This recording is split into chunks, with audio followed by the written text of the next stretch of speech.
I resumed recording. So I'm going to share my screen again. And we are back on collision detection. So while you are not around, I added some colorful materials to my objects, but I'm going to disable those for now. And those are the objects that we have messed around with in our first lecture. And now I want to go back to the official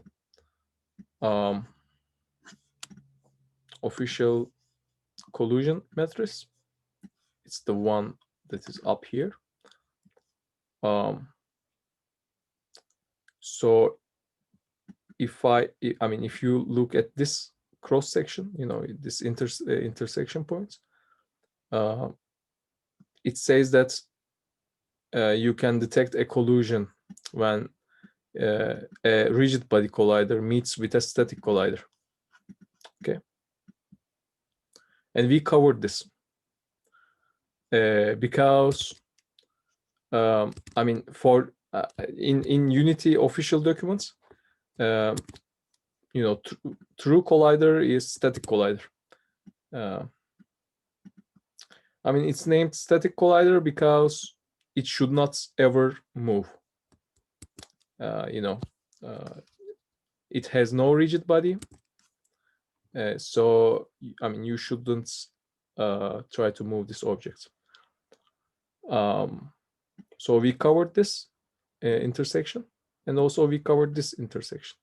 So when a rigid body collider is meeting with a static collider, or when a static collider is meeting with a rigid body collider, we can have a collusion. But like I said, it's not very reliable.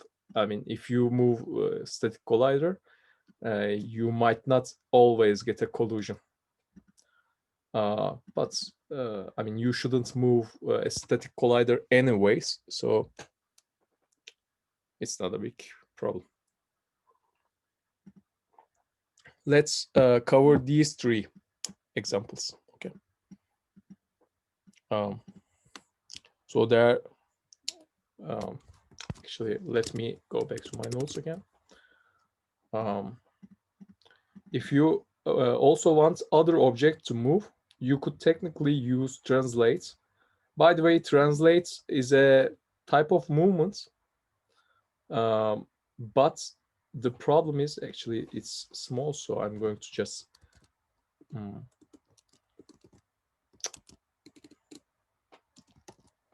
okay, yeah. Translate is a movement, but it's teleports the object. Okay, so teleporting the object is kind of similar to what I did in the scene. This I'm actually teleporting the object to where my mouse is. So you could technically use translate to move the static collider or true collider's position, but this is not advised, since without rigid body, Unity has trouble to move its collider when the object moves. So this is just to recap. I already said that I know this. Unity seems successful at that, but sometimes, most of the time, we need physics engines help. So we add a rigid body to the other object as well. So let's see the example where we have two moving objects. Okay. So to make, if we have two moving objects, we need to have two colliders and two rigid bodies, right? if we want to have two moving objects that should collide, we need to have two of those. So I'm going to click Ctrl D to duplicate that, and I'm going to drag the other one around like this, and I'm going to hit play.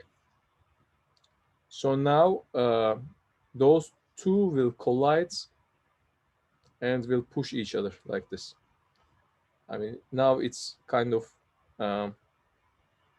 working properly. I mean, sometimes, you know, there are some weird interactions. They can, you know, jump, etc. But this is because I'm, as you see just now, this is because I am teleporting my boxes via my mouse. I mean, I'm kind of interrupting the game with my mouse. So I'm forcing those boxes to go inside the floor sometimes without even realizing it. So as you see, we were able to detect collisions.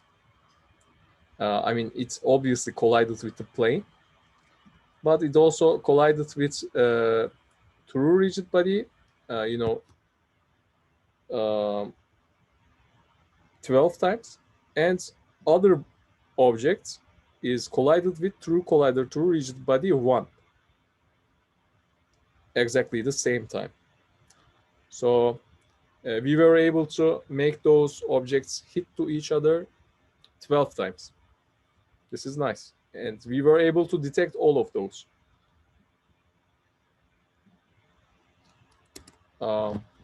So let's see what we have covered from these metrics, okay? This collusion metrics. So we now we now made a rigid body collider hit with another rigid body collider. So we covered this now, and we got collusion detection as all. I mean, as it should be, and we covered these two before. So, like I said, if you will have two moving objects, you could use, you know, you could add two colliders and two rigid bodies and do that. By the way, like I said, they should not be, I mean, they should be true rigid bodies. So, I mean, in this example, I mean, both of those rigid bodies are true rigid bodies, meaning that is kinematic is not checked. And also those objects are true colliders, meaning that is trigger is not checked as well. So for now, I'm going to delete this one. We won't need this one. And I want to cover the last case where we are talking about kinematic rigid bodies and also kinematic rigid bodies. So we need to cover only one other scenario.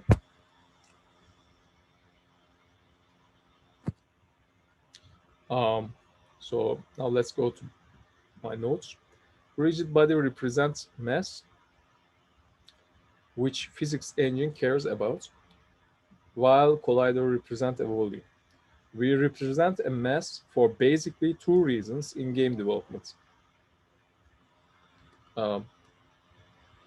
First reason is to make our objects affected by physics engine.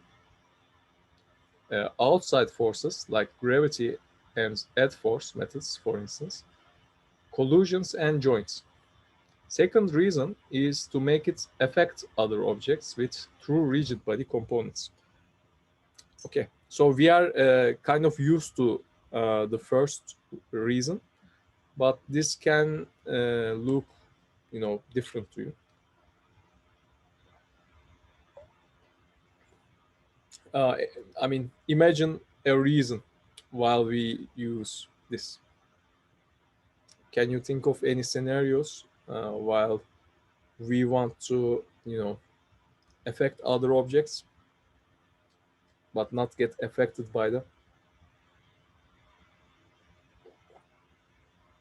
For instance, if you have a character play, like Super Mario, for instance, you don't want to make other objects move Super Mario.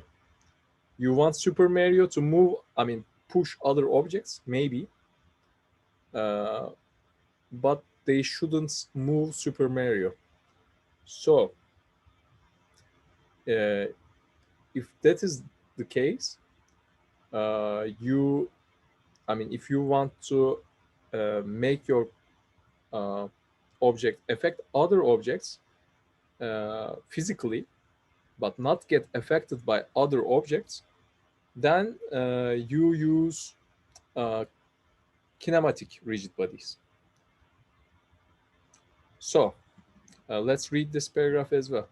We may want our rigid body to affect other true rigid bodies through collusions or joints, but not be affected by physics engine, outside forces, or joints.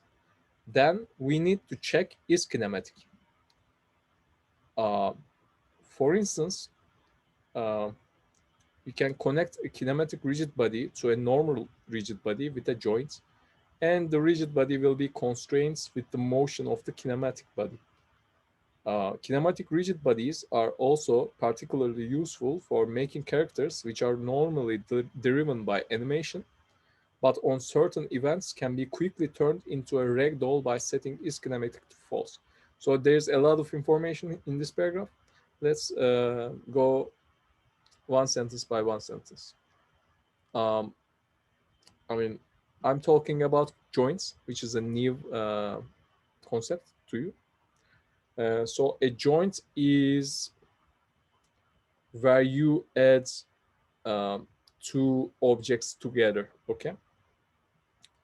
Um, Actually, just like a joint. I don't know how to describe this better, but from the point of jointing, one object can, drag the other object around. Joint is used for that. If you connect a kinematic rigid body to a normal rigid body, for instance, this kinematic rigid body will move the other true rigid body. So you can get cool effects with that. Also, kinematic rigid bodies are also particularly useful for making characters which are normally driven by an animation, like most player characters. But sometimes, on certain events, uh, for instance, when your player character dies, maybe you want its body to be affected by gravity, right? Maybe you want it to fall down the cliff realistically. Or maybe you want it to fall down to earth realistically. So if you want an effect like this, you can quickly turn it into a true rigid body by setting is kinematic to false. And you can do this within a script. For instance, if your player is dead, you are going to set is kinematic equals false, and then it's done just like this.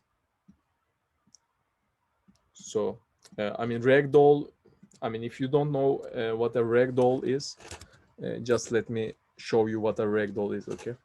So a Regdoll is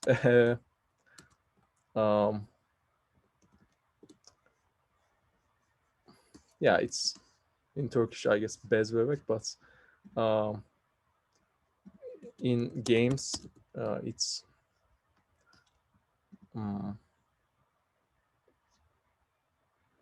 I mean, they are like puppets, basically. Actually, I want to show you a Regdoll effect, so that you can, learn why this is useful.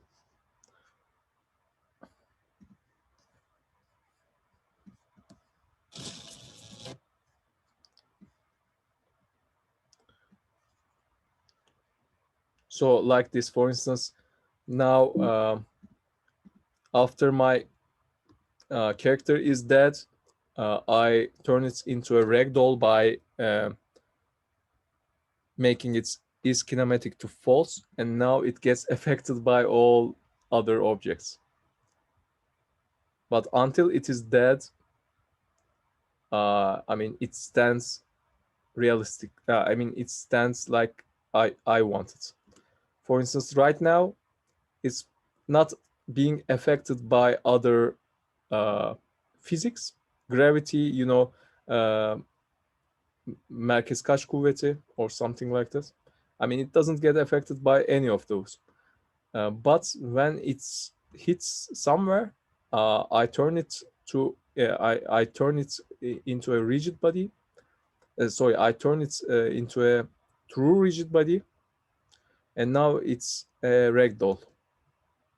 And now it's gets I mean, it's is moving according to the physics system, so is that clear? So this is again, I'm not sure it's jumping, but okay.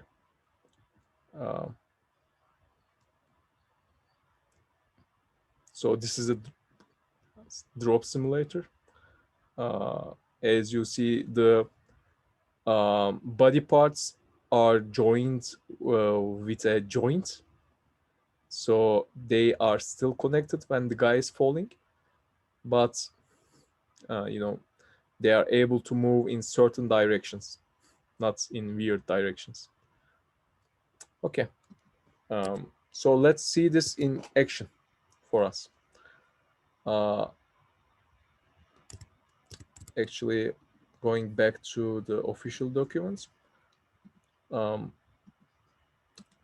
we want to check what happens when a kinematic rigid body collider meets with a rigid body collider.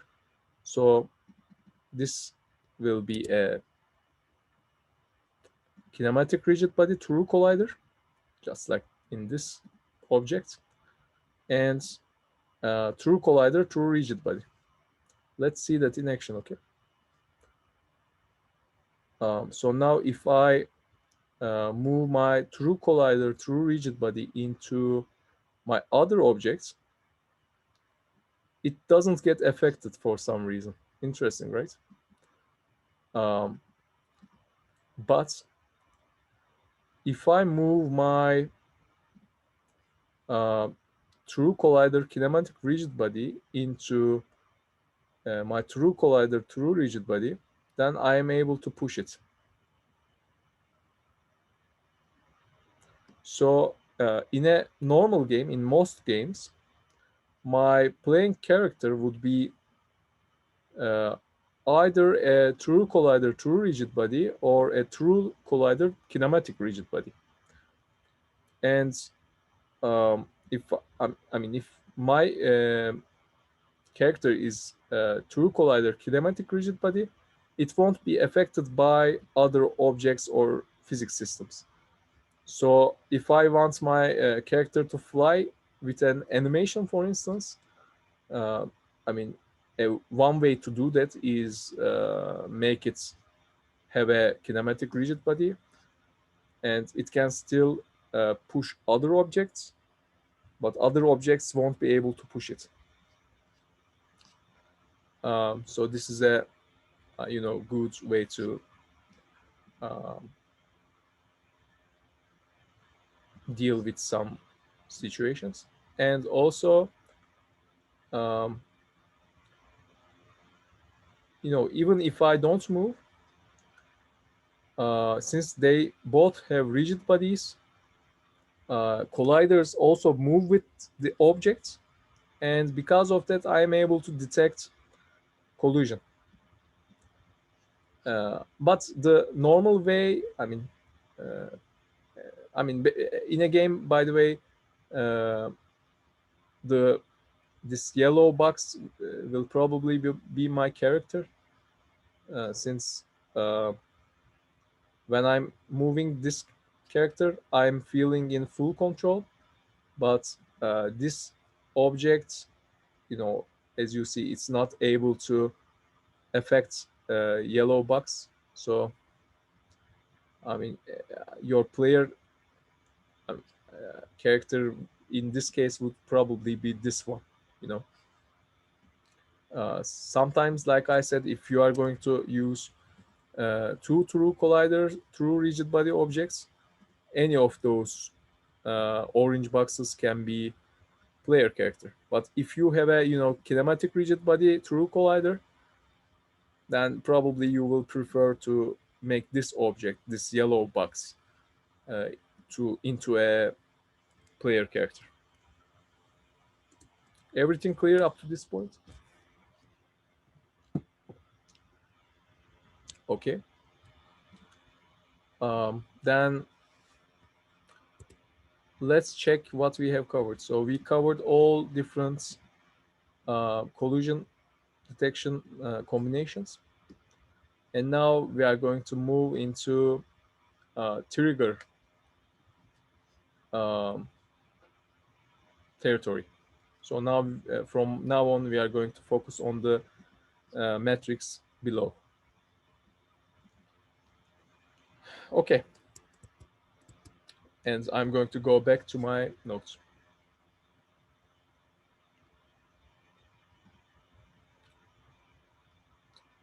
Um, so I'm going to repeat myself again.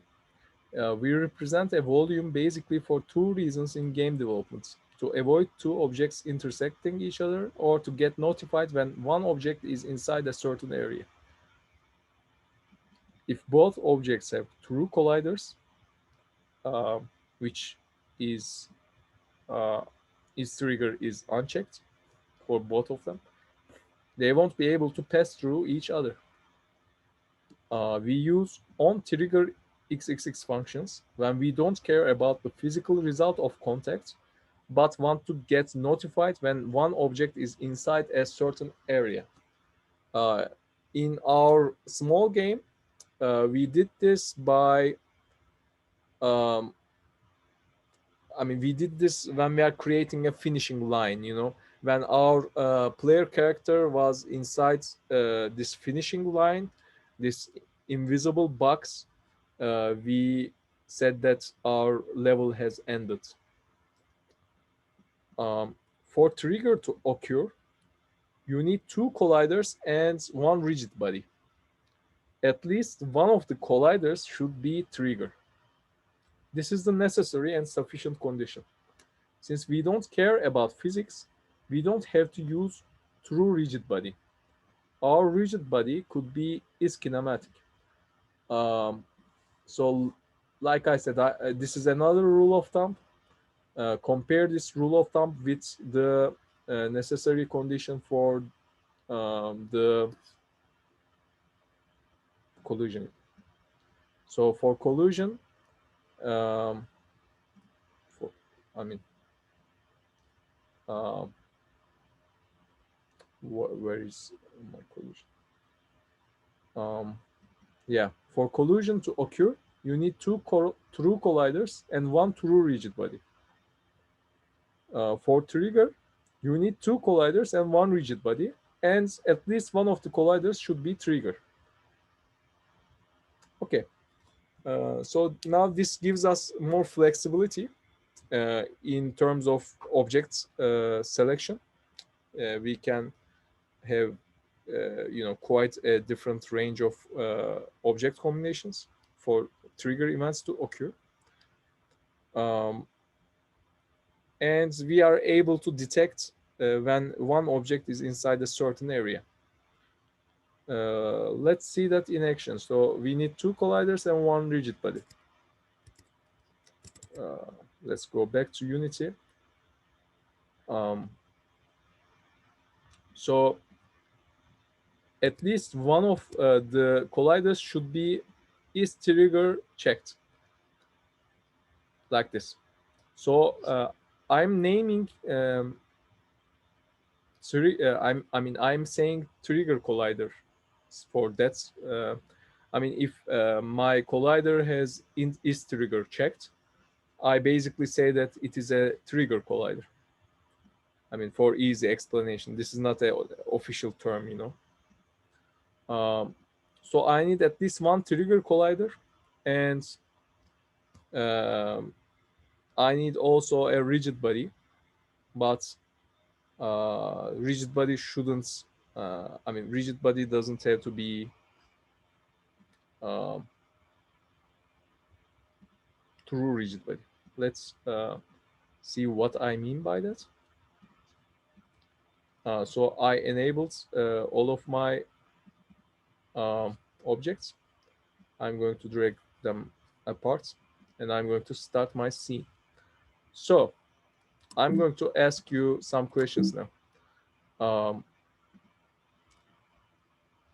Actually, let me just show you an example, and I will ask questions later. So I'm going to clear my console, and I'm going to drag my trigger collider into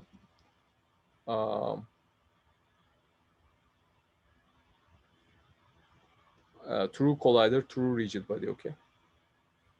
So I'm going to drag my trigger collider into the orange box, like this.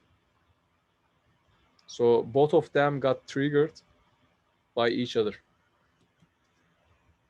Of course, since I don't have a rigid body inside my trigger collider object, in real life, I probably won't move this object. It should be static. In real life, I will probably move my other objects, and I will get a trigger event each time I entered the other object. So this red box is representing a volume, but it's acting like a ghost, you know. It's going to pass inside. It's going to pass through everything in this sea. Let me just show you. So since its trigger is checked, it's acting like a ghost, and it's going inside everything here, right?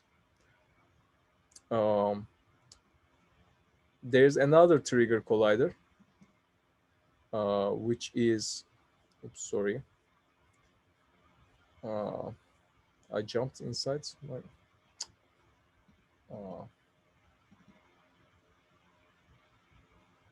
Yeah, I'm going to restart my game.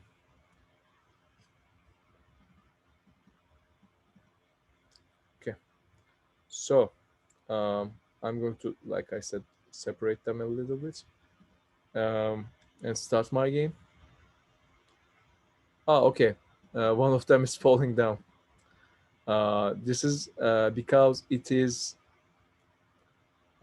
has a mass that is pulling it down, and it also has a trigger collider which is turning into a ghost. Okay, so it's a ghost, but it's affected by gravity since it has mass. If I want it to, stay in the board, I'm going to disable its use gravity function.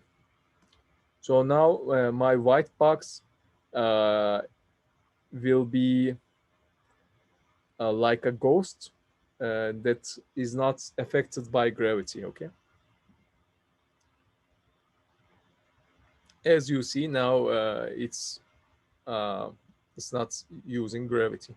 So now it will be acting like a ghost. So it's going past, I mean, it's going through each other objects. Since its collider is a trigger collider. As you see, its is trigger is checked. Um, so this is what happens when you have a true rigid body inside, I mean, when you combine a true rigid body with a trigger collider, this is what you get. If you use gravity, it will be like a, you know, damned ghost that is, you know, falling down to the center of Earth without hitting anything. But if you disable its use gravity function, then I mean, you can experiment. We have another trigger collider. I mean, we have actually three trigger colliders. One of them doesn't have any rigid body at all, as you see.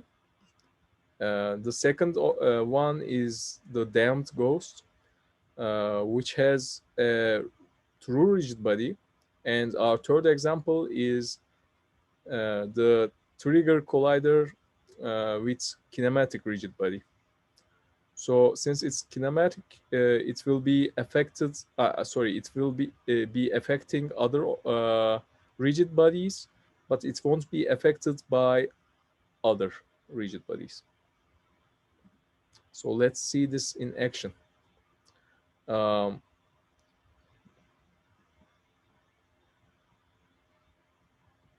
So it's passing through each other.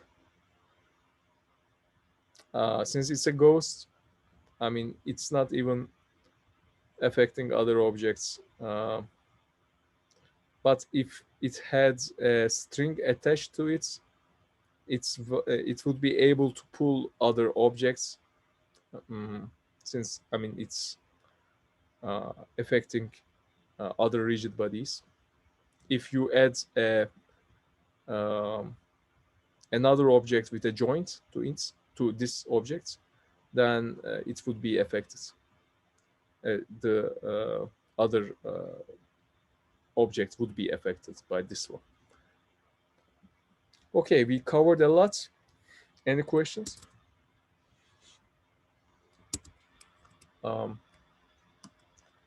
So at least one of the colliders should be trigger. Both of the colliders could be trigger as well, by the way. It's okay. And since we don't care about physics, we don't have to use true rigid body. Our rigid body could be is kinematic. But I mean, if we have true rigid body, I mean, it can still create trigger events. Checking is trigger of a collider turns it to a ghost that can pass through other colliders.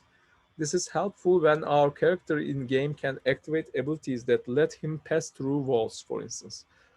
This is achievable simply by checking is trigger property of its collider, then unchecking is trigger when we want him to go back to normal.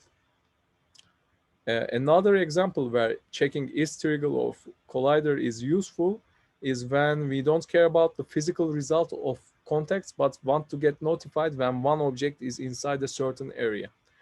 This is achievable simply by checking is trigger property of its collider. So, for instance, if I have a character that can pass through walls, I can, start with a kinematic rigid body. Actually, I can start with true collider kinematic rigid body. Then, I can, when its power is activated, I can check is trigger. Now it can go through walls. And when its power is disabled, I can uncheck is trigger again. And now my character is back to normal and it can't go through walls it's just a regular person. Any questions so far? Okay. So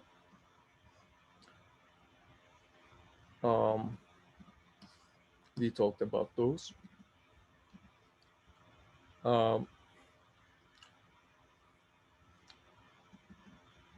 So on-trigger functions get called once with each frame render, and on-collusion functions get called once with each physics engine loop. There are always 50 physics engine loops in 1 second as default, but you can change that from the settings. If you want to, if your game is critical, you can check it more. If you want to optimize performance, you may want to check it from time to time. In Cyberpunk, probably they lowered this value for optimization, and they lowered it too much, and now you can go past the walls. So be careful when you are messing with those numbers. So on collusion, when I'm talking about on collusion xxx, I'm talking about those three functions and their 2D counterparts. When I'm talking about on trigger xxx, obviously I'm talking about those three functions and its 2D counterparts.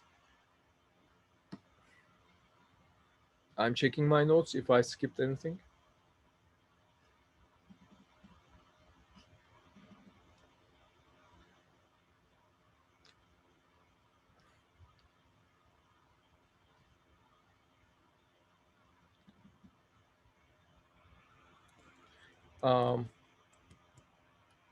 Okay, so I will go back to the official documentation, and now we will see why it's impossible for trigger and collusion to appear at the same time. First of all, we said that it's necessary for at least one object, one collider should be trigger for trigger to occur, right?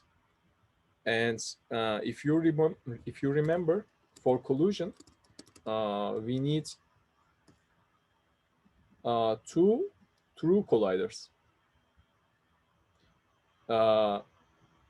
So if we have two true colliders, none of them will be is trigger checked.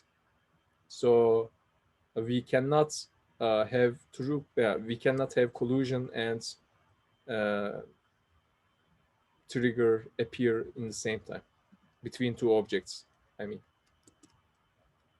This is why those 5 cells are empty. Here there are no trigger events. So let's see some examples. So interestingly, if you have a static trigger collider and another static trigger collider, you won't have a trigger event. Why this might be the case? Any ideas? So technically, this is because since both of those are static, they won't move. And in reality, since they won't move, they won't go past each other, maybe I want to try that actually. So we need two static trigger colliders. So this is a static trigger collider. I'm going to duplicate that, and I'm going to drag this one. So I'm going to play and see what happens. Yeah, nothing is happening. Since no rigid body is attached, their colliders are not moving with object movements. Okay, I got a trigger event, but this is because I triggered it by clicking another object. So when two static colliders are going toward each other, nothing will happen. No event will be triggered. This is because, like I said, in normal conditions, static colliders won't be moving. So I'm going to disable that. And these three rows and those three columns are trigger colliders, are for have trigger colliders, and because of that, in this parts of the matrix, you will be facing too much trigger events. So any questions? We covered a lot of things. I suggest you to read notes a couple of times. They are checked, a couple of times by me. Also, you can cross-check with this official documentation. I believe I believe I have covered everything regarding to colliders, triggers, rigid bodies, and collusions, colliders, etc.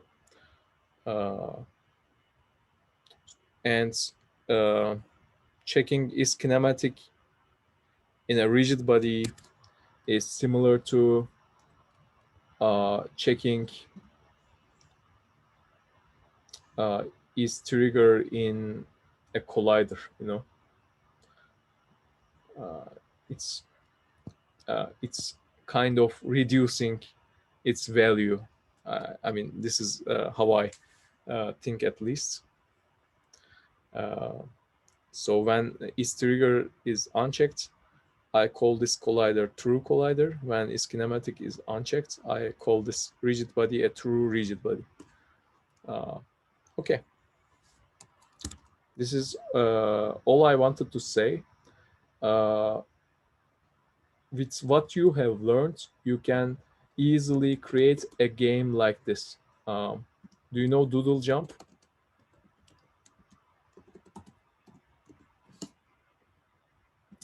Doodle Jump is a game like this. It's a great game, by the way. I am playing it with lots of joy. I really suggest you to try that. So when this, this character is probably a kinematic rigid body, and it has a collider. I believe its collider is a true collider, and the floor that he jumps to is being, sometimes it's triggers, I believe, when it's jumping across them, and when the character is touching from above, it becomes a true collider. So it stops our character from falling down. But of course, even when they're true colliders, actually, yeah, what I said was true, I believe. So there are different ways to achieve that effect. But you can think about how to achieve this effect, for instance, if you want to make a little exercise for you. And you can also question, in basic games, in beginner tutorials, you will face a lot of collusions and triggers for certain. And if you have a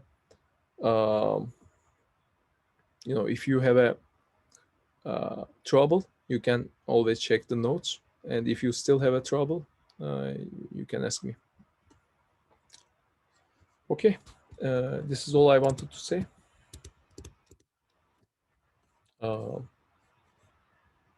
So see you on Saturday. See you. See you.